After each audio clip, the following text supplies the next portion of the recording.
ప్రభుత్వ ఉద్యోగం చేస్తున్నప్పుడు అంకిత భావంతో ఉండాలి. అవినీతి, అనైతిక పనులకు పాల్పడేవాడు మనిషే కాదు. కొన్నిసార్లు అవి మనిషి పతనానికి దారితీయొచ్చు. తమిళనాడు పోలీస్ డిపార్ట్మెంట్ని షేక్ చేసిన అలాంటి స్టోరీ ఇది.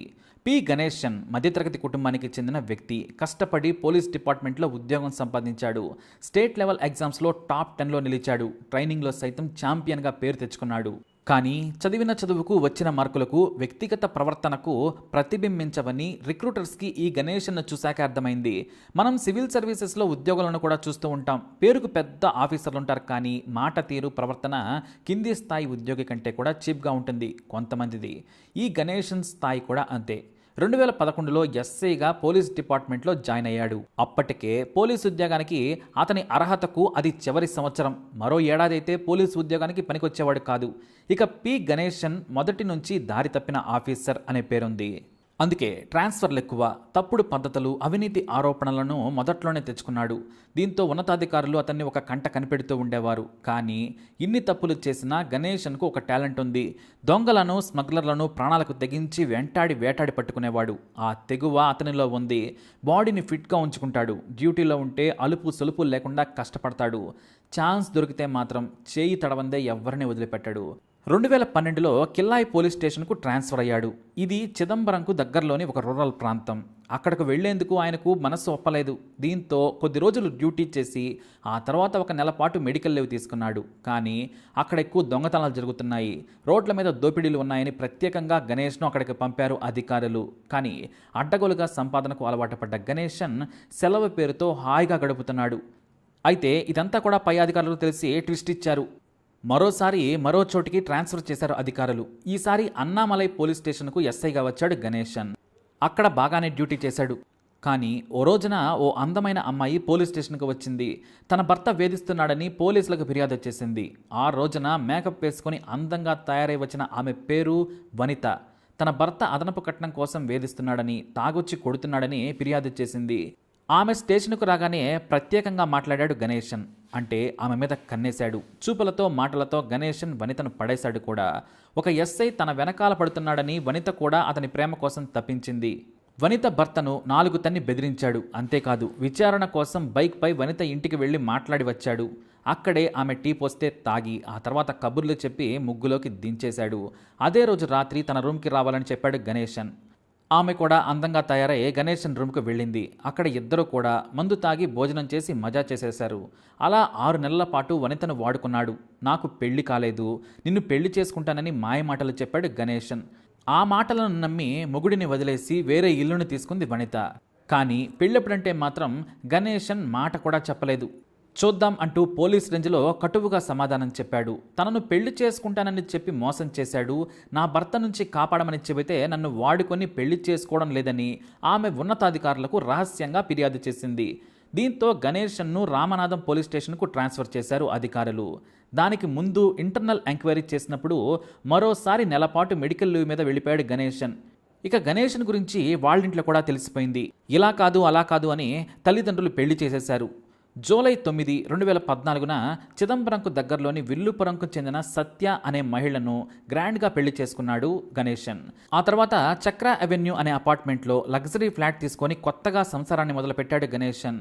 పెళ్లైన తర్వాత వారం పాటు తన దగ్గరే ఉండి సంప్రదాయం ప్రకారం తమ కూతురిని జూలై 17న పుట్టింటికి తీసుకెళ్లాడు ఆమె తండ్రి. అంటే మన దగ్గర ఆషాఢ మాసం మాదిరిగా తమిళనాడులో అదొక సాంప్రదాయం. అయితే గణేశన్ తన భార్య పుట్టింటికి వెళ్ళగానే తన పాడు బుద్ధి మాత్రం పోనిచ్చుకోలేదు. తన మాజీ లవర్ వనితని పిలిపించుకున్నాడు. తను కూడా అలా పిలవగానే వచ్చేసింది. ఇంటికి వచ్చిన తర్వాత సత్యతో పెళ్లి జరిగిన విషయం చెప్పాడు. తప్పనిసరి పరిస్థితులలో పెళ్లి చేసుకున్నాను. నువ్వు చేసిన పనికి నా కెరీరే కాదు, పర్సనల్ లైఫ్ కూడా పోయింది. కానీ నేను బాగా చూసుకుంటాను. పెళ్ళాం మాదిరిగానే అన్ని ఏర్పాట్లు చేస్తాను. నాతోనే ఉండమని చెప్పాడు. దీంతో వనిత సరేనంది. ఇద్దరూ మద్యం తాగి ఎంజాయ్ చేశారు. ఆ మరుసటి రోజు ఉదయాన్నే డ్యూటీకి వెళ్ళిపోయాడు గణేశన్. ఆమె మాత్రం ఆ ఇంట్లోనే ఉంది. సాయంత్రం మళ్ళీ వచ్చేటప్పుడు ఒక ఫుల్ బాటిల్ విస్కీని, బిర్యానీని తీసుకొచ్చాడు గణేశన్. ఇద్దరు కూడా ఫుల్గా మళ్ళీ తాగారు, భోజనం చేశారు. ఆ తర్వాత శృంగారంలో ఉండగానే బెడ్ కింద అప్పటికే దాచిన పదునైన కత్తితో మెడలో ఒక్క పోటు పొడిచింది వనిత. ఆ తర్వాత కసితీరా మరో 10 సార్లు పొడిచి చంపి రాత్రికి రాత్రే అక్కడ నుంచి పారిపోయింది. ఏ మాత్రం ఆలోచించలేదు. చంపేయాలి అనుకుంది, చంపేసింది. ఇక కొత్తగా పెళ్లిన భార్య తప్పకుండా ఫోన్ చేస్తుంది. అదే రోజు రాత్రి 9 గంటలకు గణేషన్ భార్య సత్య విపరీతంగా ఫోనులు చేస్తూనే ఉంది. అసలే కొత్తగా పెళ్ళైంది. డ్యూటీ నుంచి భర్త వచ్చి ఉంటాడని కబుర్లు చెప్పుకుందామని ఆమె ఆశపడింది. కానీ గణేషన్కు ఫోన్ చేస్తే 2 నంబర్లు స్విచ్ ఆఫ్ అనే వస్తూ ఉన్నాయి. దీంతో భయపడి తమ బంధువైన మణికందన్ అనే వ్యక్తికి ఫోన్ చేసి ఒక్కసారి మా ఇంటికి వెళ్ళి చెక్ చేయమని చెప్పింది. అతను వెళ్ళి చూడగా డోర్ దగ్గరకే వేసింది, లాక్ మాత్రం వేసలేదు. డోర్ని అలా నెట్టి లోపలికి వెళ్ళాడు. బెడ్రూమ్లో రక్తపు మడుగులో పడి ఉన్నాడు గణేషన్. అంతే, వెంటనే కాల్ చేసి ఆమెకు విషయం చెప్పాడు. అప్పటికప్పుడే కుప్పకూలిపోయింది ఆమె. ఆ వెంటనే మణికందన్ పోలీసులకు కూడా ఫోన్ చేయగా సిఐ పరుగున వచ్చేశారు. కాల్ డేటా చూడగా వనితతో ఆ రోజు కూడా మాట్లాడినట్లు ఉంది. ఆమె ఫోటోతో అపార్ట్మెంట్ వాసులను ఆరా తీయగా 2 రోజుల నుంచి పైకి కిందకి అటు ఇటు తిరుగుతుందని చెప్పారు. దీంతో ఆమె మీద అనుమానంతో ప్రత్యేక టీంలను ఏర్పాటు చేసి వనిత కోసం వేట మొదలుపెట్టారు పోలీసులు. ఆ తర్వాత పెరగనపేటై బస్టాండ్లో సేలం బస్ ఎక్కిన వనితను ఆ మరుసటి రోజు మఫ్తీలో ఉన్న పోలీసులు అదుపులోకి తీసుకున్నారు. ఇంకేముంది, తన బాధ మొత్తం చెప్పుకొచ్చింది.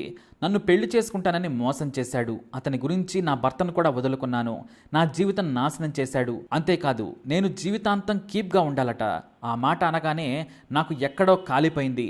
నేను ఎంత ఆవేదన చెందానో నాకే తెలుసు. అతనికి పెళ్ళైన విషయం కూడా అతను చెప్పకముందే నాకు తెలుసు. అతనుకు పెళ్ళైన రోజే నేను కత్తి కూడా కొన్నానని చెప్పింది వనిత. ఎప్పటికైనా నాకు ఫోన్ చేస్తాడని తెలుసు. అతని ఫోన్ కోసం వెయిట్ చేస్తూ ఉన్నాను. అనుకున్నట్టుగానే చేశాడు. అందుకే పరుగున వెళ్ళిపోయాను. ఆ ముందు రోజు చంపటం కుదరలేదు. ఆ మరుసటి రోజు మత్తులో ఉండగానే చంపానని వనిత పోలీసుల ముందు ఒప్పుకుంది. ఇక పోలీసులు సాక్ష్యాధారాలతో సహా కోర్టులో ప్రవేశపెట్టారు. ఆమెకు జీవిత ఖైదు విధించింది కోర్టు. వీళ్ళిద్దరి అక్రమ బంధం వల్ల సత్య లైఫ్ నాశనమైపోయింది. పెళ్ళైన వారం రోజులకే ఆమె విడోగా మారింది. అలా 3 కుటుంబాలు గణేషన్ తప్పుడు పనుల కారణంగా నాశనమయ్యాయి. గణేషన్ ఘటన తర్వాత అక్రమ బంధాలపై ఇంటర్నల్గా సర్క్యులర్ జారీ చేసింది తమిళనాడు పోలీస్ డిపార్ట్మెంట్. మన ప్రవర్తన సరిగ్గా ఉండాలి, లేదంటే డ్యూటీ చేయలేం. కాబట్టి క్రమశిక్షణ చర్యలు తీవ్రంగా ఉంటాయని, అనైతిక పనులు మానుకోవాలని హెచ్చరించారు ఉన్నతాధికారులు. మరి ఈ వీడియోపై మీ అభిప్రాయాన్ని తప్పకుండా కమెంట్ ద్వారా తెలియజేయండి. అలాగే ఇలాంటి ఇన్ఫర్మేషన్స్ కోసం ఈ వీడియోని లైక్ చేయండి, షేర్ చేయండి, మా ఛానల్ని సబ్స్క్రైబ్ చేసుకోండి.